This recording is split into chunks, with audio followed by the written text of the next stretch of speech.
It starts with a promise that feels too good to be true, a cure that turns you beautiful, a world that worships perfection. And now, in episode 3, we finally understand the real price of that beauty. Because the virus doesn't just change faces anymore, it chooses sides, and it sends someone to enforce its will. Episode 3 slows things down just enough to make the horror sink in. Until now, the beauty felt like a miracle that went wrong, a virus that made people flawless, desirable, powerful. But this episode makes one thing clear: this is not chaos anymore. This is control. The world is no longer reacting to the beauty is reacting to the world. We follow characters who are starting to notice patterns, people who get the beauty and suddenly rise fast, people who resist and quietly disappear. At first, it feels like coincidence, but the show carefully plants doubt. The virus behaves differently in different people. Some become calm. Some become aggressive. Some become obsessed with spreading it. And then there are those who don't just change, they obey. There is a strong sense that something is watching. Not a person, not a government, something deeper. The beauty is no longer passive. It adapts, it learns, and the scariest realization in this episode is that it may be using humans as tools rather than hosts. This is where the tone shifts. The fear is no longer about losing your face or identity. The fear is about losing free will. The most disturbing reveal in episode 3 is the introduction of what fans will later call the Enforcer. This is not officially named in the episode, but the role is clear. This person is not just infected, they are activated. The Enforcer is calm, focused, and terrifyingly purposeful. While others with the beauty chase pleasure, fame, or influence, this individual hunts problems. Anyone who threatens the spread of the virus becomes a target. Scientists, whistleblowers, resistant immune carriers, even people who simply ask too many questions. What makes this character frightening is not violence, but certainty. There is no doubt in their actions, no hesitation. It feels like the beauty has found a way to move through the world without attracting attention. No chaos, no panic, just quiet elimination. The episode never clearly explains how the Enforcer is chosen, and that mystery is intentional. It suggests that the beauty can sense intent. Those who resist it are marked. Those who submit fully may be rewarded with purpose.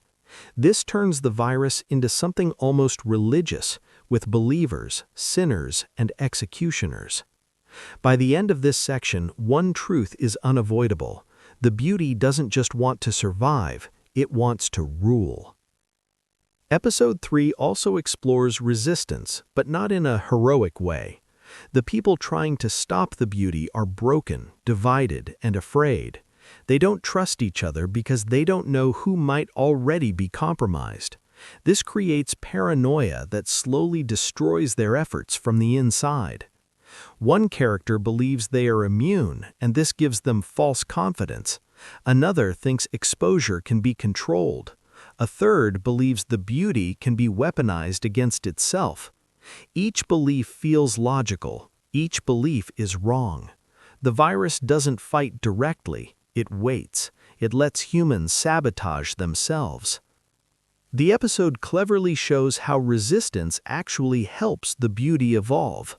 Every attempt to study it teaches it more. Every attempt to isolate it gives it a clearer enemy. This flips the narrative. Fighting back may be exactly what the beauty wants. There's a haunting moment where a character realizes that the virus isn't spreading fastest through bodies, but through desire. People want it, they crave it, and desire is impossible to quarantine. This is the episode's quiet message. The real infection is not physical, it's emotional. Midway through the episode, the story stops pretending this is about a cure gone wrong. The beauty is not a disease in the traditional sense. It behaves more like a system, a self-correcting, expanding intelligence that uses beauty as bait. The virus doesn't aim to kill humanity. It aims to refine it, to remove resistance, to reward compliance, to shape society into something efficient, obedient, and visually perfect. Ugly truths are erased. Ugly people are erased. Ugly thoughts are erased. This is where the enforcer becomes crucial. They are not a villain in the usual sense. They are maintenance, a way for the beauty to clean the system when it detects threats. And the scariest part? The enforcer believes they are doing the right thing. The episode suggests that if the beauty succeeds, there will be no war, no rebellion, no mess, just a smooth, silent world where everyone looks perfect and thinks the same. A beautiful prison where nobody screams because nobody remembers what freedom felt like. The ending of episode 3 is quiet, and that's why it's terrifying. There is no explosion, no big death scene. Instead, we see confirmation. The enforcer completes their task, a threat is removed, evidence is erased, and life goes on. But the final moments reveal something even darker. The beauty doesn't need many enforcers. It only needs a few. The rest of the world will police itself through envy, desire, and fear.